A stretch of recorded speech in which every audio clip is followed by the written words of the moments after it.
ADGP MR Ajith കുമാറിനെതിരെ നടപടി സ്വീകരിച്ചതിൽ പ്രതിപക്ഷ പ്രതികരണം വൈകുന്നു. കുറ്റക്കാർക്കെതിരെ കടുത്ത നടപടി എന്നാണ് ആഭ്യന്തരമന്ത്രി രമേശ് ചെന്നിത്തലയുടെ ഭാഷ. സസ്പെൻഷൻ രാഷ്ട്രീയ ചർച്ചയാകാൻ പ്രതിപക്ഷവും താൽപര്യം കാണിക്കുന്നില്ല. കാണാം സ്പെഷ്യൽ റെസ്പോൺസ്.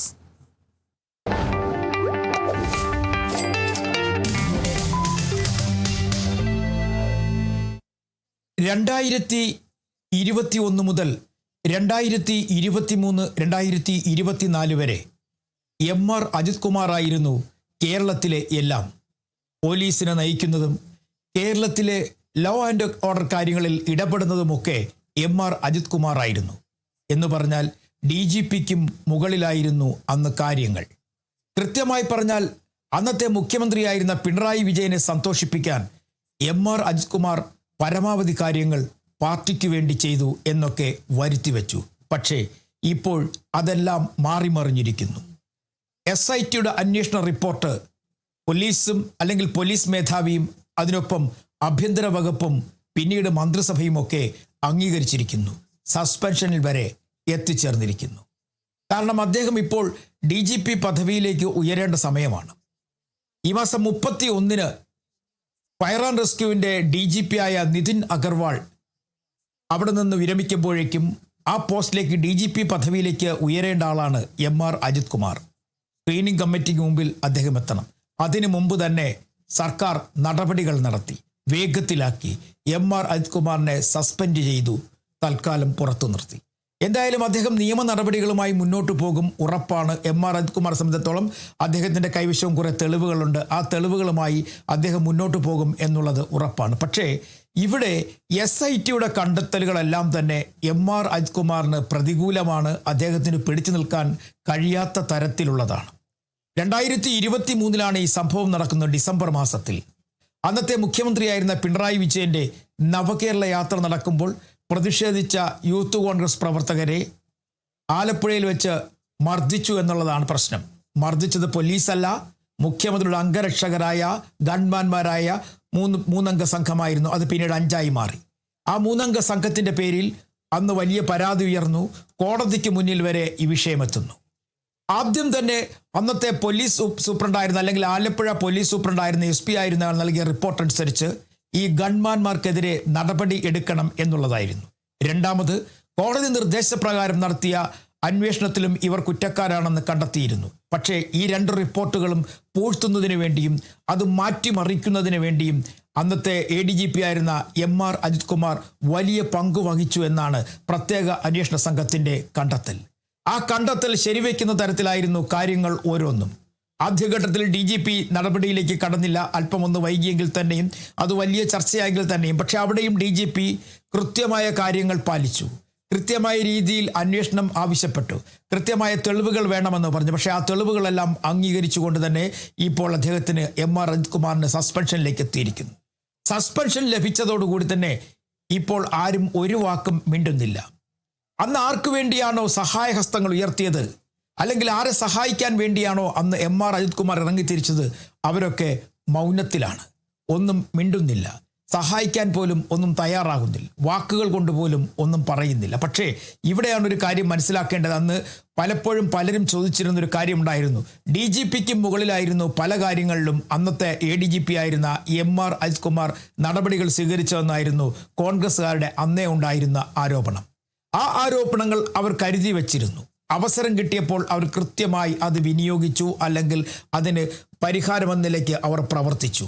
എന്തായാലും കേരള ചരിത്രത്തിലെ ഒരു വലിയ സംഭവം തന്നെയാണ്. സാധാരണഗതിയിൽ ഇത്തരം അന്വേഷണങ്ങളൊക്കെ വന്നു കഴിഞ്ഞാൽ അതുമായി ബന്ധപ്പെട്ടുള്ള അന്വേഷണം മേലുദ്യോഗസ്ഥൻ്റെ അടുത്തേക്ക് പോകാറില്ല. താഴെത്തട്ടിലുള്ള ഏതെങ്കിലും 1-2 ഉദ്യോഗസ്ഥരെ സസ്പെൻഡ് ചെയ്തുകൊണ്ട് പ്രശ്നത്തിൽ നിന്ന് തലയൂരുന്ന പതിവാണ് സാധാരണ പോലീസിലുള്ളത്. എന്നാൽ ഇപ്പോഴത്തെ നടപടി അല്പം കടുത്തുപോയി എന്ന് തന്നെ പറയേണ്ടി വരും. അതായത് ഒരു ADGPയിലേക്ക് വരെ എത്തിച്ചേർന്ന് നിൽക്കുന്നു. പ്രധാനപ്പെട്ട ഒരു വിഷയം, ആലപ്പുഴ SP നൽകിയ റിപ്പോർട്ട് അത് മാറ്റിമറിക്കുന്നതിന് വേണ്ടി ADGPയുടെ ഓഫീസിൽ ചില ചിട്ടവട്ടങ്ങൾ ഒരുക്കി എന്നുള്ളതാണ്. രണ്ടാമത്തേത്, കോടതി നിർദ്ദേശിച്ച അന്വേഷണ സംഘത്തിൻ്റെ റിപ്പോർട്ടിലും മാറ്റിമറിച്ചിലുകൾ അല്ലെങ്കിൽ കാര്യങ്ങൾ മാറ്റി എഴുതേണ്ടി വന്നു, അല്ലെങ്കിൽ കാര്യങ്ങൾ മാറ്റി എഴുതി എന്ന് പറയേണ്ടി വരും. അത്തരത്തിൽ 2 നടപടിക്രമങ്ങളും തെറ്റായിരുന്നുവെന്നായിരുന്നു SITയുടെ കണ്ടെത്തൽ. ആ കണ്ടെത്തൽ കൃത്യമായും സംസ്ഥാന സർക്കാർ ഇപ്പോൾ അംഗീകരിച്ചിരിക്കുന്നു. രാഷ്ട്രീയപരമായി ഉദ്യോഗസ്ഥർ നിലപാടെടുക്കുമ്പോൾ അല്ലെങ്കിൽ രാഷ്ട്രീയ പാർട്ടികൾക്ക് വേണ്ടി ഉദ്യോഗസ്ഥർ നിലപാടെടുക്കുമ്പോൾ ഒന്നുകൂടി ചിന്തിക്കണം എന്നുള്ളതിൻ്റെ ഒരു സൂചന കൂടിയാണ് ഈ സസ്പെൻഷൻ.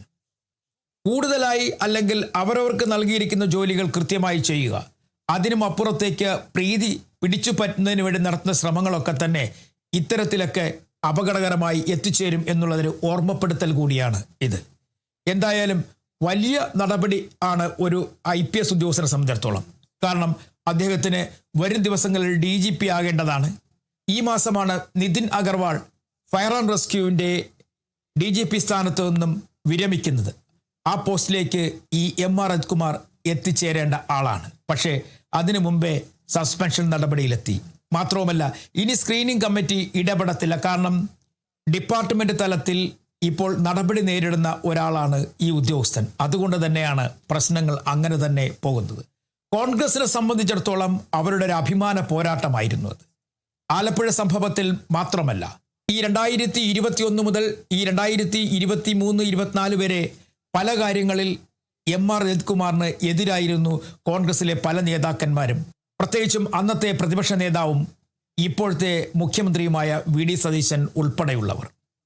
കാരണം ഭരണചക്രം തിരിക്കുന്നവർ പറയുന്നതിനും അപ്പുറത്തേക്ക് കാര്യങ്ങൾ നടപ്പിലാക്കാൻ ഇറങ്ങിത്തിരിച്ചു എന്നുള്ളതായിരുന്നു ഏറ്റവും വലിയ പ്രശ്നം. ആ പ്രശ്നം അദ്ദേഹം ആവർത്തിച്ചുകൊണ്ടേയിരുന്നു. അതിലൂടെ പല കോൺഗ്രസ്സുകാർക്കും ക്രൂരമായ മർദ്ദനമേറ്റു. പലർക്കും എതിരെ വലിയ കേസുകൾ എടുത്തു. എന്നാൽ നടപ്പിലാക്കേണ്ട സംവിധാനങ്ങൾ ഒന്നും തന്നെ നടപ്പിലാക്കി. ഇതൊക്കെ തന്നെ കോൺഗ്രസ്സുകാർ കൃത്യമായി കരുതി വച്ചിരുന്നു. അവർ അധികാരത്തിൽ വന്നു. ആദ്യ ദിവസം തന്നെ മന്ത്രിസഭാ യോഗത്തിൽ അന്വേഷണം പ്രഖ്യാപിക്കുന്നു. ആ അന്വേഷണത്തിന് പ്രത്യേക അന്വേഷണ സംഘം വരുന്നു. ആ സംഘത്തിലുള്ള ഉദ്യോഗസ്ഥൻ തന്നെ പല ആവർത്തി അദ്ദേഹത്തെ LDF സർക്കാർ ഒതുക്കി നിർത്തിയിരുന്നു. ലോ ആൻഡ് ഓർഡറിലേക്ക് ഒരിക്കൽ പോലും അദ്ദേഹത്തെ എത്തിച്ചിരുന്നില്ല. ആ ഉദ്യോഗസ്ഥരെ കൊണ്ട് തന്നെ അന്വേഷിപ്പിക്കുന്നു.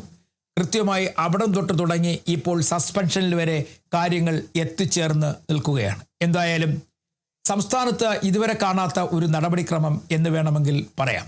ഒരു പകരം വീട്ടൽ എന്ന് വേണമെങ്കിൽ പറയേണ്ടി വരും. കാരണം യൂത്ത് കോൺഗ്രസ് പ്രവർത്തകരെ സംബന്ധിച്ചിടത്തോളം അവർക്കിതൊരു വലിയ പരാതിയായിരുന്നു. ഇതിൽ ലോ ആൻഡ് ഓർഡർ നടപ്പിലാക്കേണ്ട ആളുകളല്ല ആ യൂത്ത് കോൺഗ്രസ് പ്രവർത്തകരെ മർദ്ദിച്ചത്. അന്നത്തെ മുഖ്യമന്ത്രിക്കൊപ്പം ഉണ്ടായിരുന്ന ഗൺമാന്മാരായിരുന്നു. ആ മർദ്ദനം അല്പം കൂടിപ്പോയി എന്നുള്ളത് ദൃശ്യങ്ങൾ കാണുമ്പോൾ എല്ലാവർക്കും മനസ്സിലാവുകയും ചെയ്യും. എന്തായാലും ഇപ്പോൾ വലിയ ചർച്ച സസ്പെൻഷനിലാണ്. ആ സസ്പെൻഷനുമായി ബന്ധപ്പെട്ട കാര്യങ്ങളിലാണ്. ഇനി അടുത്ത നടപടിക്രമങ്ങൾ എന്തായിരിക്കും എന്നാണ് എല്ലാവരും ചോദിക്കുന്നത്.